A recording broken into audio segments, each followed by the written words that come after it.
புகழும் இறைவனுக்கே, எல்லா புகழும் முருகனுக்கே. ஜெயஹிந்த். இன்னைக்கு நாங்கள் எதை பற்றி பேச போகிறோம்னா, ஆப்ரேஷன் சிந்தூர் ஏற்கனவே ஒரு தடவை நான் பேசியிருக்கேன். இப்போ 2வது வீடியோ. ஏன்னா இதை பற்றி பொதுமக்களுக்கு ரீச் ஆகணும், தெரிஞ்சுக்கணும் நம்ம மக்களுங்கிறதுக்காண்டி தான் இதை பற்றி பேசுகிறேன். நம்ம ராவல்பிண்டிங்கிற இடத்துல 16 முறை HQங்கிற ஏவுகணை வச்சு வான்வெளி தாக்குதல் பண்ணியிருக்கிறாங்க நம்ம இராணுவம். யாரை?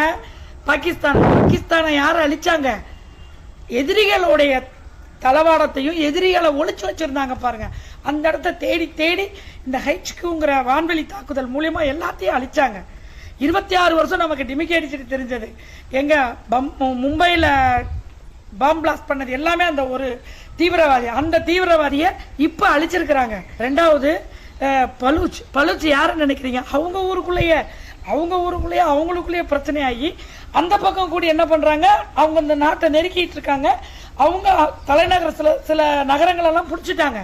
இந்த பக்கம் இந்தியா தாக்கிட்டு இருக்கு, அந்த பக்கம் அவங்க தாக்கிட்டு இருக்காங்க. அதான் அடுத்தவங்க வீட்டில் குடும்பத்தில் தலையிட்டு அடுத்தவங்களை நோண்டிட்டு இருந்தா நம்ம குடும்பத்தில் தான் விடியும், அடுத்தவங்களை நோண்டா நமக்கு தான் விடியும். இதுதான் உண்மை. அவங்க அங்கிட்டு நெருக்கிட்டு இருக்காங்க, எங்கிட்ட நெருக்கிட்டு இருக்காங்க.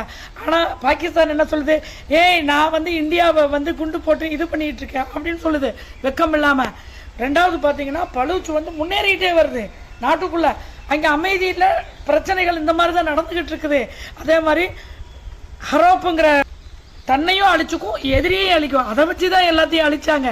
புரியுதுங்களா? அதை விட இன்னொரு ஆயுதம் S-400 சுதர்சன சக்கரா, இது எல்லாமே இருக்கு. ஆமா, நீங்க நோண்டுவீங்க, குத்துவீங்க, கொடைவீங்க, என்ன நாங்க பொறுத்துக்கிட்டே இருக்கணுமா? பொறுமையா இருந்து பார்க்க வேண்டியதுதான், அதுக்கப்புறம் பண்ண வேண்டியதான். எங்களுக்கும் தலை கலைஞ்சிருக்கு, நாங்களும் சீப்பு வச்சிருக்கோம், சீவுவோம்ல.